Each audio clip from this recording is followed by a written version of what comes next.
السلام علیکم ورحمۃ اللہ وبرکاتہ۔ محترم حضرات، ایک طویل عرصے کے بعد میں آپ کے سامنے پھر حاضر ہوں، ایک اہم موضوع کو لے کر کے۔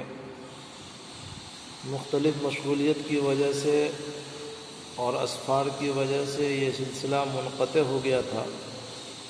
اب ہم پھر آپ کے سامنے حاضر ہیں ایک اہم موضوع کو لے کر کے، اور یہ موضوع ہے مکروہ کے سلسلے میں کہ مکروہ کیا ہے، اس کی کتنی قسمیں ہیں، شریعت میں اس کا حکم کیا ہے۔ ان سب موضوع پر ہم آج آپ سے بات کریں گے۔ تو میرے محترم بھائی، شریعت کے احکام کے بیان میں حلال و حرام کے ساتھ ایک لفظ مکروہ بھی استعمال ہوتا ہے، اور ہم میں سے اکثر لوگ یہ سمجھتے ہیں کہ فقہا حضرات نے اس لفظ کو ایجاد کیا ہے، لیکن حقیقت یہ ہے کہ یہ لفظ بھی نص قطعی سے ثابت ہے۔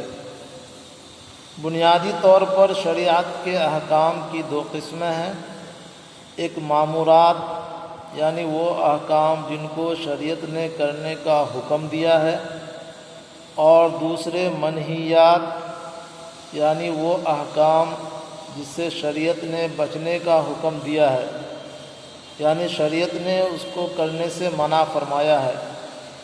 اب یہ سمجھیے کہ احکامات چاہے مامورات کے قبیل سے ہوں یا منہیات کے قبیل سے، درجات اور مراتب کے لحاظ سے یکساں نہیں ہوتے، بلکہ مختلف مراتب اور درجات میں تقسیم کیے گئے ہیں، اور اس درجہ بندی کا مقصد امت کے لیے عمل کے لحاظ سے آسانی اور سہولت پیدا کرنی ہے۔ اور یہ درجات اور تقسیم فقہا نے نہیں کی ہے، بلکہ نصوص سے ثابت ہے۔ ایک بات تو ظاہر ہے کہ اگر شریعت کے تمام احکام ایک ہی درجہ کے ہوتے تو امت کے لیے ان پر عمل کرنا، ان احکام کی بجاآوری آسان نہیں ہوتی۔ چنانچہ فرض، واجب، سنت، مستحب وغیرہ یہ اصطلاحات فقہائے کرام نے نصوص میں غور و فکر کر کے مختلف الاقسام احکام کی پہچان کے لیے مقرر کی ہے، اور جس کی وجہ سے آج امت کے لیے اس پر عمل کرنا، ان کو سمجھنا، ان کو سمجھانا آسان ہو چکا ہے۔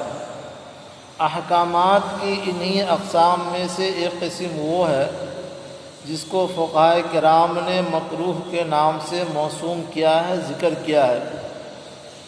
اس تمہیدی کلمات کے بعد اب ہم اصل موضوع کی طرف آتے ہیں اور مکروہ کو سمجھتے ہیں۔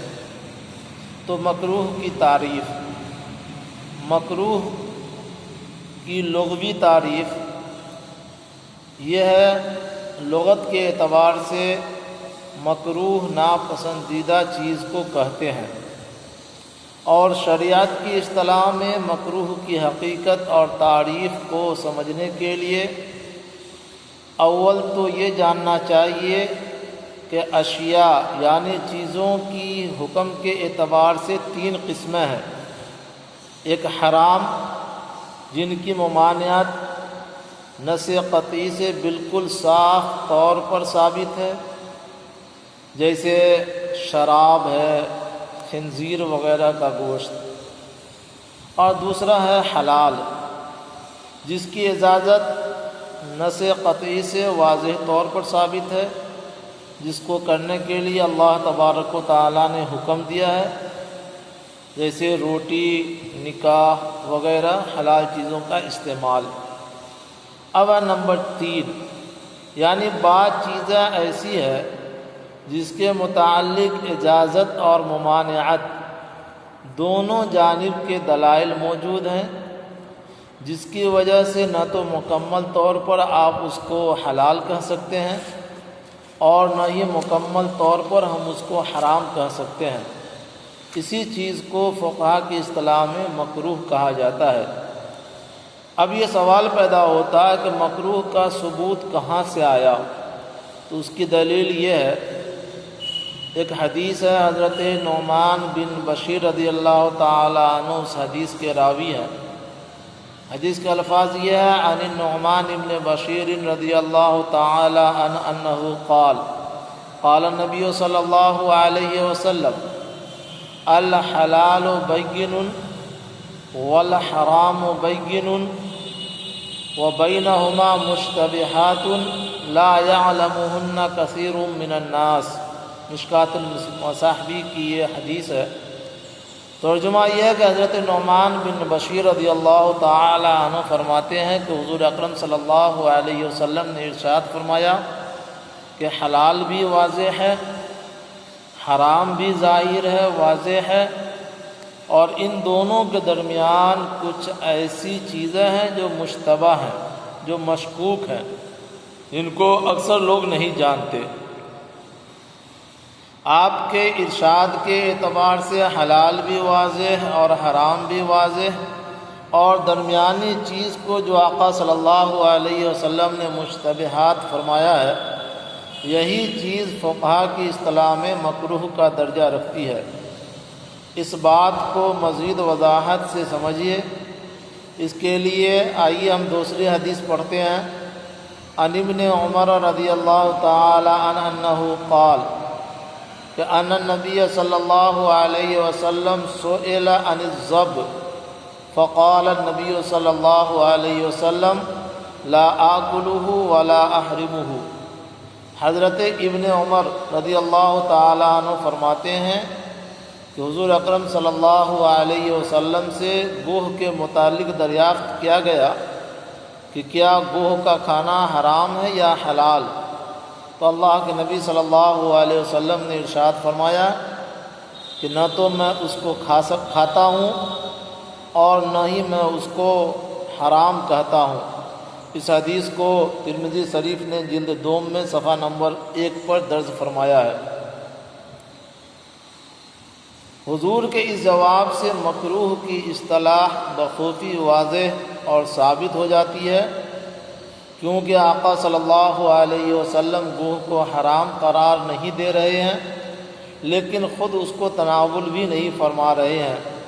تو ایسی صورت میں گوہ کو نہ تو حرام مانا جا سکتا ہے اور نہ ہی حلال، بلکہ عقل خود اس بات کو تسلیم کرتی ہے کہ حلال و حرام کے درمیان بھی ایک درجہ ہے، اور گوہ کو اسی درجہ میں رکھا گیا ہے، اور وہ درجہ اور وہ چیز مکروہ ہے۔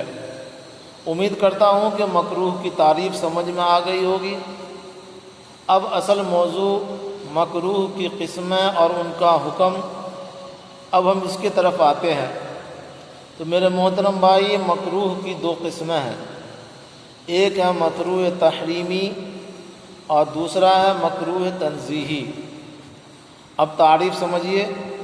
مکروہ تنزیہی وہ مکروہ چیز ہے جس میں ممانعت کے مقابلے میں اجازت کے دلائل غالب اور قوی ہوتے ہیں، یعنی منع کرنے والی چیزوں کی جو دلیل ہے وہ کمزور ہے، اور اجازت کی جو دلیل ہوتی ہے وہ غالب بھی ہوتی ہے اور طاقتور بھی ہوتی۔ اس بنا پر وہ حرام کے مقابلے میں حلال کی زیادہ قریب ہوتے ہیں۔ دوسرا ہے مکروہ تحریمی۔ اس مکروہ کو کہتے ہیں جس میں ممانعت کے دلائل غالب اور قوی ہوتے ہیں، اور اس وجہ سے وہ حرام کے زیادہ قریب ہوتا ہے۔ اب دونوں کا حکم سمجھیے۔ مکروہ تنزیہی کا حکم یہ ہے کہ اس سے اجتناب بہتر اور باعث اجر و ثواب ہے، البتہ ارتکاب کی صورت میں گناہ نہیں ہوتا، یعنی اس سے بچنا باعث اجر و ثواب ہے، بہتر ہے، لیکن اگر کوئی انسان اس چیز کا ارتکاب کر لیتا ہے تو گناہ کا مستحق نہیں ہوتا۔